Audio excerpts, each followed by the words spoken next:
yourself and telling me about your role in Scope. Okay, so hi, my name is V, and I am the co-director of Scope. This has been my 4th year, and hopefully more to come, helping to lead the organization. It's been such a pleasure for me to give so much, and also to see to grow along with the organization. That's incredible. And so let's back up a little bit. Before you joined Scope, can you tell me about if you knew medicine was for you and you know your background and how you got to where you are now? Yeah, actually, so originally my family's from Vietnam. I grew up in a very, very small village in a house that was built of mud, and the only source of light was man-made fire. So coming to the United States was quite a big transition for me. Medicine was not something I consciously thought about because that was not even an option. As a girl in the village, higher education was almost impossible. Financially and also culturally, that was not something that was expected of me. So, and also, growing up, I didn't really have a lot of exposure to medicine either. My grandmother was sick, and I think that was the only exposure I had. The nearest hospital was 2 hours away by bus, and that was also something that was very difficult for us too.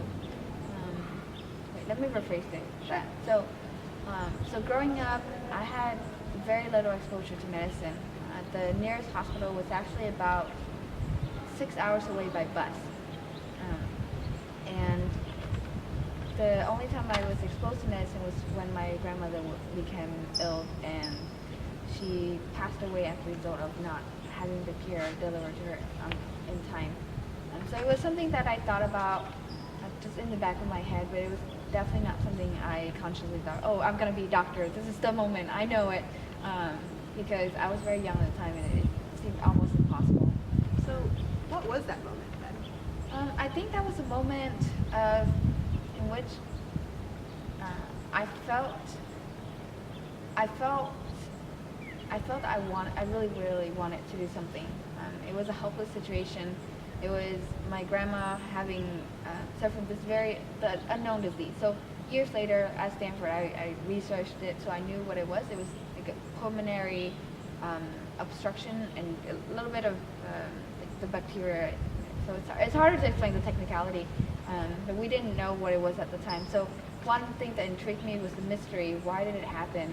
And what was the mechanism behind this, causing a person normally healthy to be not functional and not able to give me hugs, to tell me stories. So as a child, that was just something that struck me, and I wondered what was the force behind this. And then the other thing that occurred to me was what is it about our environment that we have a hospital so far away, and like if only it was closer. So as someone who's very small, you can have this dreams of, oh, I wish it was this, and then what if you have the power to change that. So I think things always make a little bit more sense when you're looking back and connecting the dots, but at the moment, I don't think it was something that sparked my dream or interest. It was just someone I love and care for was suffering. I wanted to do something to help her. And the way that we were raised and given it, I felt that I didn't have the opportunity to do that. So just being here at Stanford and being part of a scope, I'm grateful to be able to explore that opportunity. And can you speak about how Scope maybe has given you a view into how medicine is possible for you, especially as a director of Scope? Yeah, so totally a surprise to me. I applied as a freshman. I had never been inside a hospital ever in my life. So I recognized that medicine is a huge decision. It was something I needed to think about very carefully. So I was looking for a place that allows me to explore that venue, but also because I missed my home. So Atlanta, Georgia was where I came to, but also Vietnam as a country, and in San Jose there's a huge Vietnamese population. So I was hoping to reconnect with part of my roots, and also through this process learn whether medicine is for me by serving as a medical interpreter. But that was what I applied for, just as medical interpreter. order. So I was pretty surprised to get a call from the directors a few days later, telling me that they had this proposition. That I was very nervous about. I was like, oh, I wonder if they were calling to reject people to not hurt their feelings or something. Yeah. So I think the directors recognized that I was very driven and motivated. So yeah. Okay. So do you the way? Oh, yeah. So as director, you've really helped shape a lot of scope, and have you seen possibilities of medicine that you haven't been able to see before because of scope? I think, first of all, scope has helped me see medicine as an opportunity. So before I was coming from having grown up in Vietnam for the first 10 years of my life, and then growing up in Atlanta, Georgia, in a close to inner city, very underserved and under-resourced area, I feel that I didn't have the background to be a top-notch pre-medical student, and also I didn't really have any mentorship. No one in my family was a doctor. I had no idea the route that it takes to enter medicine. So Scope has provided me not only the mentorship, but also the vision that was something possible for me. And I feel that I've come a really, really long way. As someone who's growing up from a rural village and now looking at a career in medicine. And as a director, I feel that there's it's such a pleasure for me to give back and help other pre-meds get the same experience that I got. So the mentorship from Dr. McCullough, things like the dispelling pre-medical myths each year, which hundreds of students from the Bay Area have attended from over the years, as well as pre-medical students coming to our organization each year and going through the process, becoming friends, as well as just learning more about themselves. Because I think something that I gained from Scope and something I've heard from many other Scope students as well is the opportunity to reflect on their pre-medical journey, be it really thinking about what are the drivers behind their reason to coming to enter medicine, as well as what are the ways in which they can be more creative about how they can enter the pathway. So it doesn't have to be you have to be the top-notch pre-med. Well, our students are top-notch anyway, but there's so much more to medicine than that. There's the human interaction and the empathy and things that they don't often get in the classroom. And by entering medicine through Scope, they kind of get a vision of what that's like. It's really rewarding for me, for example, to be able to interpret. And I'm not a doctor; I have no license whatsoever, but I already have that. Yeah, I sense that it's almost addicting. Like I was able to help the patient. For example, in one case, there was this woman with ectopic pregnancy, and she. Can you describe what that is? Yeah. So ectopic pregnancy is when the egg is fertilized and is going through the fallopian tube, and it was fertilized before it got to the. This might be a little bit too technical, but anyways, it was so an ectopic pregnancy is when a woman's egg is fertilized when it's in the fallopian tube, and what had happened was it essentially implanted there, and it had ruptured, and she was a very frail, small Vietnamese woman, and about my size or even smaller, and she was in the waiting room for 3 hours, bleeding internally because no one else knew what was going on, and it just so happened that she and her husband immigrated from Vietnam just 3 months before. So you can just imagine this family not knowing the country, but the hospital itself is like another foreign land that they weren't able to communicate their needs clearly, and also they didn't really have anyone to advocate for them. So I happened to enter the shift at that point, and now, as usual, I go around and check if there's anything that I can do to help patients feel better. So I saw the case, so I recognized that it was a need and alerted the physicians right away. So I think a result of that. And you did this because you were an interpreter? Yeah, because because I think the staff often, or the physicians, this is a level 1 trauma center, so one of only 4 in the state of California. Is very heavy loads of patients coming in all the time, and so the staff are, of course, doing their best, but there are going to be times in which they're having volunteers like scope members really help them filling that gap, that extra time that they extra 2 minutes, whatnot, to talk with patients and find out what's really going on. So I think that's the need that we're fulfilling, and that was something that I was able to do because I was eager to help, and I had the time to do it, and I also knew what are the steps to take to have the physicians care for that person. And what happened to that? So what had happened was,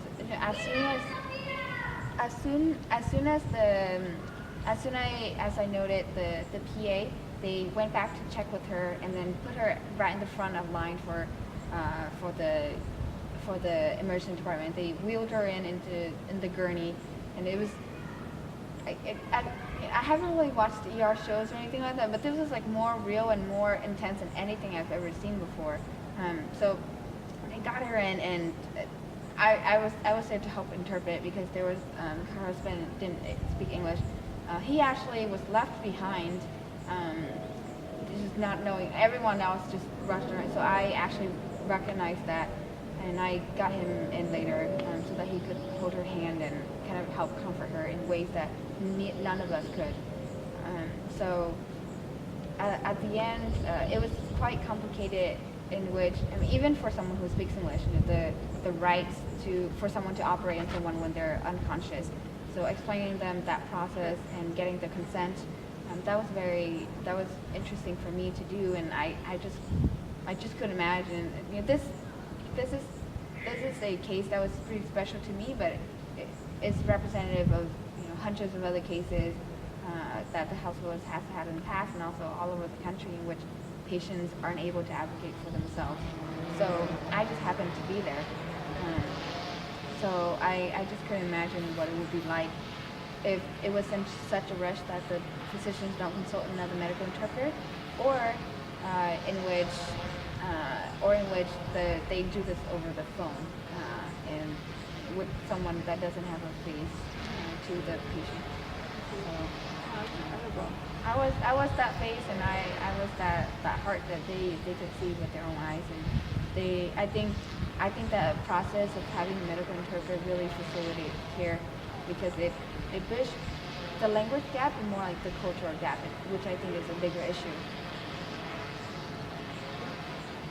And one more thing is another way you sought to bridge the culture gap is you brought art into the ED that represents scenes that might comfort patients. Can you just speak about why that was important to ED and your role in that?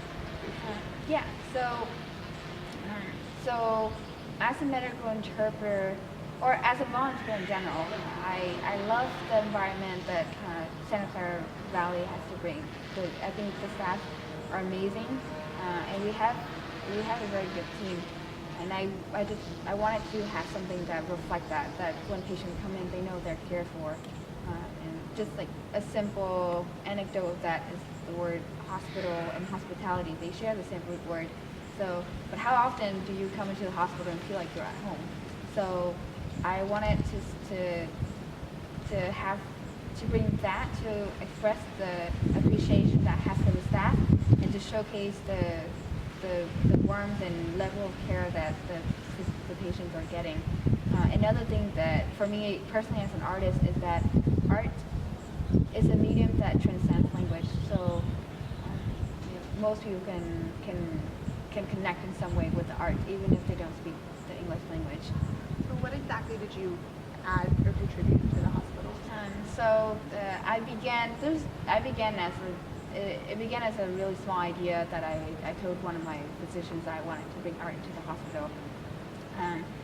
Specifically, art that patients and staff, visitors can look at and know that it's specifically for them, and not just something that was randomly commissioned or got from Amazon. So The art I wanted to contribute was scenes that are locals. For example, I ended up painting a picture of San Jose and the VTA, which is kind of like the bus system that a lot of patients use to get to the hospital if they don't have their own transportation. So that was something that was very specific. It says 25 med center, and then also a scene from Vietnam, which is like just islands, and then also another scene from Mexico, and then we also have the La Comida piece in which we have food from different cultures, so different places than that. Or I first surveyed the emergency department staff first to see who are the patients that they're getting like ethnically, like what are the majorities, like so. I had put the art that reflected the results from the survey, and then we had listed the food in different languages and so on. So the first thing they see when they come in is like a pair of hands, like helping hands like this, and that's entitled the helping hands. So to welcome them as soon as they come in, and then when they're walking out, they see the food culture pieces. So hopefully to encourage them to eat in a healthy way when they leave, etc., or just something that cheers them up when they exit. And then inside the ED, we have the cultural places that they connect to. Great, beautiful. And And the process actually took me over a year, and I'm just flabbergasted the amount of support I got from the staff. So I applied for a grant from Stanford Institute of Diversity in the Arts, and I received that to help.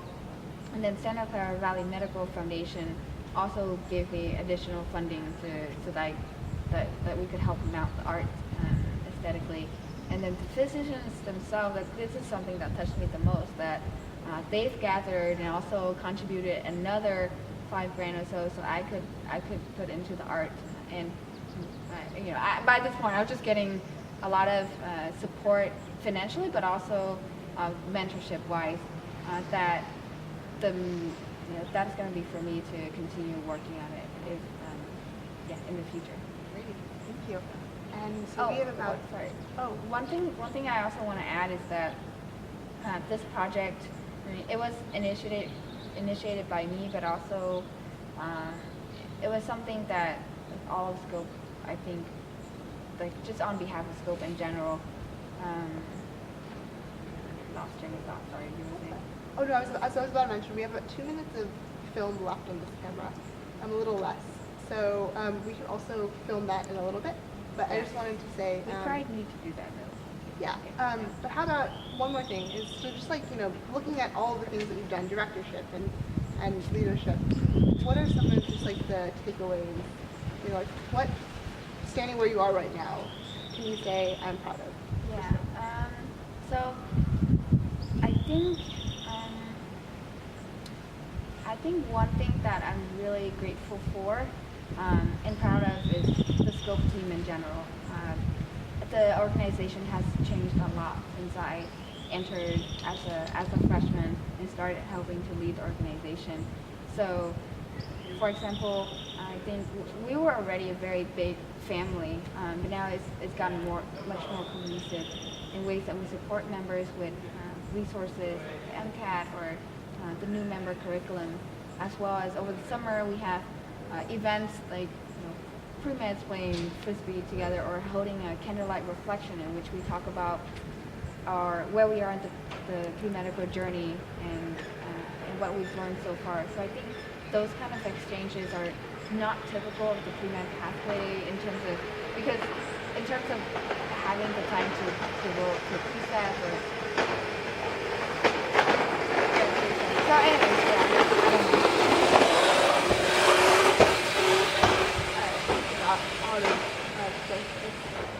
You can just start recording again, but I think he's got to go, right? I don't really have to go, and I just want to... It's about 6:44. Let's set up in another 5 minutes? Yeah. And then let's set it and we can start setting up. Yeah. Recording. Cool. Alright, so maybe do you want to just... Yeah, so I Or think... actually, can I interject just a little bit? Yeah. So you're talking about, the team of Scope. How has that supported you as a student? So it supported me hugely because when I first entered Scope, I had no idea about anything in terms of what it takes to get to the med school and then residency, etc. And there's actually a lot of myths that floated around that I felt touring with what to do, and also my own background as someone who didn't have a lot of experience in science classes, etc. So and also minorities and women, both of which I am, are research has shown that we're very likely to be weeded out among classes in organic chemistry, etc. So first off, I think building that confidence and thinking that the dream is possible, that was something that Scope really helped me with. And I've made a lot of friends through Scope, and we go through the classes together as well as live together. And I feel like I made lifelong friends through Scope, and people that I probably would invite to my wedding. I don't know if this is something that happens to people typically, but I've just really connected to many people in the community. And leadership-wise, I think Scope really. Initially I was just like, okay, this is a student organization, and it didn't really occur to me how much initiative it takes to maintain a nonprofit. So there's a lot of learning in terms of fundraising, maintaining contacts with high-end people. So it was a fun learning experience for me, and there's still a lot for me to learn as a leader.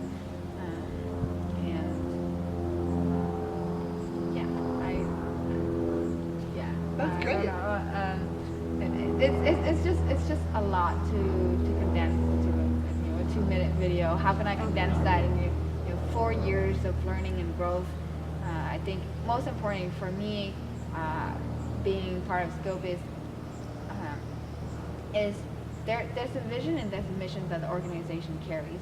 And for me, it's really important to, as a leader, to have the people on the team on board with you and communicating that mission. So we all live it. So not just me, not just Scope, but the whole team work together for that. And we have all of our students do something to contribute to the bigger organization running, and being part of something that's much more than ourselves, and knowing that we're giving back to the community that's giving us this learning experience is very valuable. Beautiful. All right.